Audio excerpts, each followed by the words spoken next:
Mahkamah Tinggi Kuala Lumpur hari ini menjatuhkan hukuman penjara berjumlah 72 tahun dan denda RM210 juta ke atas Datuk Seri Najib Razak. Ini selepas bekas Perdana Menteri itu didapati bersalah terhadap 7 pertuduhan pecah amanah, rasuah dan salah guna kuasa membabitkan dana RM42 juta SRC International Sdn Bhd. Keputusan dibuat Hakim Muhammad Nazlan kira-kira jam 6.30 petang tadi. Ketika membacakan hukuman itu, Mahkamah memerintahkan Datuk Seri Najib dihukum penjara 10 tahun masing-masing bagi 3 tuduhan pecah amanah wang RM42 juta milik SRC International Sdn Bhd.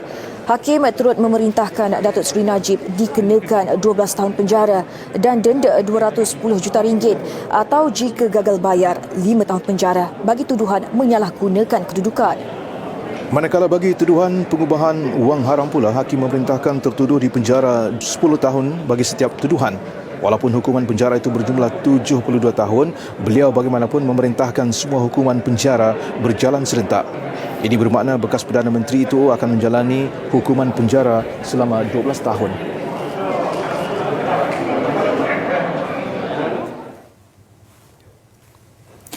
Dan untuk perinciannya, kita terus bersama wartawan Siti Khadijah Jaafar di Perkarangan Mahkamah Kuala Lumpur. Silakan Katie.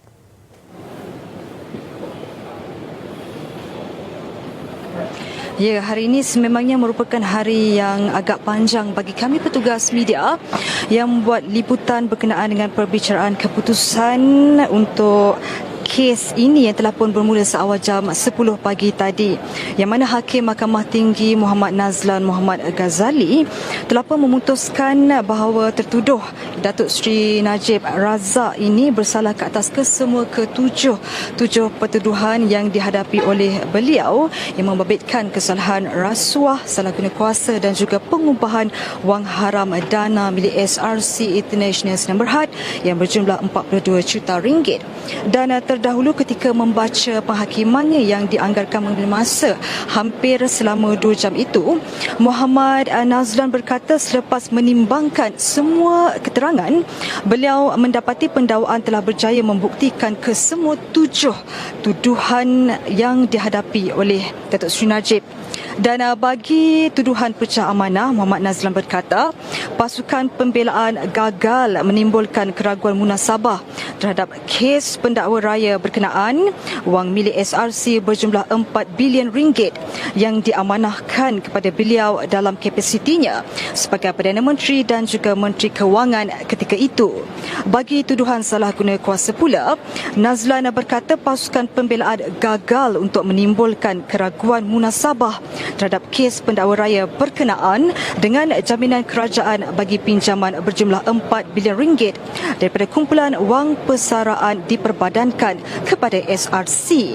Bagi tuduhan pengubahan wang haram pula, Nazlan berkata pasukan pembelaan juga gagal untuk menimbulkan keraguan munasabah terhadap kes pendakwa raya melibatkan dana yang sama dalam tuduhan pecah amanah.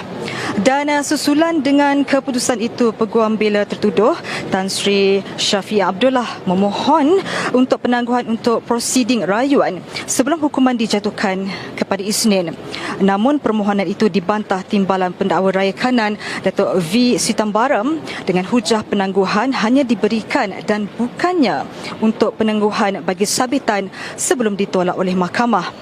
Dan Hakim Muhammad Nazlan kemudian mengarahkan Tan Sri Muhammad Syafiee untuk meneruskan rayuan untuk mengurangkan hukuman.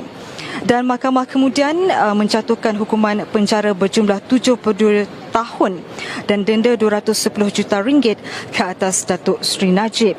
Ahli Parlimen pekan itu kelihatan tenang sejurus mendengar hukuman berkenaan. Ketika membacakan hukuman itu, Mahkamah Tinggi memerintahkan Datuk Seri Najib dipenjarakan 10 tahun masing-masing bagi 3 tuduhan pecah amanah wang RM42 juta milik SRC International Sdn Bhd. Dan Hakim turut memerintahkan tertuduh dipenjara 12 tahun penjara dan denda 210 juta jika gagal bayar 5 tahun penjara bagi tuduhan menyalahgunakan kedudukan. Dan bagi tuduhan pengubahan wang haram pula, Hakim memerintahkan Datuk Seri Najib dipenjara 10 tahun bagi setiap tuduhan. Dan walaupun hukuman penjara itu berjumlah 72 tahun, namun Hakim bagaimanapun memerintahkan kesemua hukuman penjara berjalan serentak. Bagaimanapun, mahkamah membenarkan ikat jamin RM1 juta dengan 2 penjamin esok. Selain diperintahkan untuk melaporkan diri di Balai Polis berdekatan dengan kediaman beliau pada hari pertama dan juga hari ke-15 setiap bulan. Dan untuk pengetahuan anda, terdahulu Datuk Seri Najib ketika memohon mahkamah meringankan hukumannya sempat melakukan sumpah laknat yang mana beliau mengaku tidak merancang atau ditawarkan RM42 juta itu. Beliau juga bersaksi kepada Allah, beliau tiada pengetahuan mengenai jumlah wang berkenaan. Dan Datuk Seri Najib yang membuat kenyataan dari kandang tertuduh juga berkata, sepanjang perkhidmatan sebagai Perdana Menteri selama 9 tahun, negara mengalami pertumbuhan ekonomi yang pesat. Dan dalam tempoh itu juga katanya, pasaran saham mencapai kedudukan paras tertinggi dan berlaku pembangunan pesat melalui pengangkutan serta dengan perumahan awam dalam skala yang besar.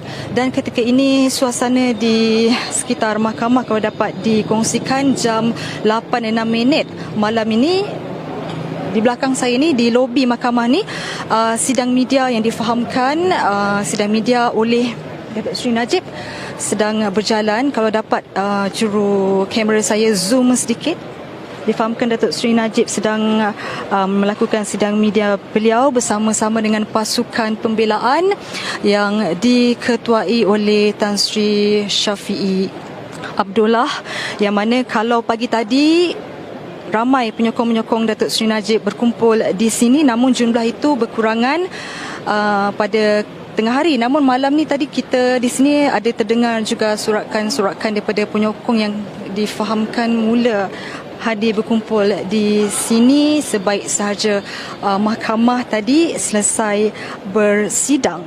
Dan kenderaan untuk membawa balik Datuk Seri Najib telah pun bersedia untuk membawa beliau pulang. Namun saya tidak pasti sidang media itu berapa lama masa yang diambil sebelum selesai sepenuhnya.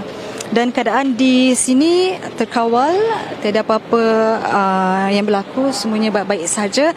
Dan itu saja dulu perkongsian yang dapat saya bawakan untuk anda. Ini saja dulu laporan saya, Siti Khadijah Jaafar berserta dengan rakan setugas saya Hamdi Fahmi Muhammad Zaki langsung dari Mahkamah Jalan Duta. Kembali kepada rakan setugas di studio. Sama hormat.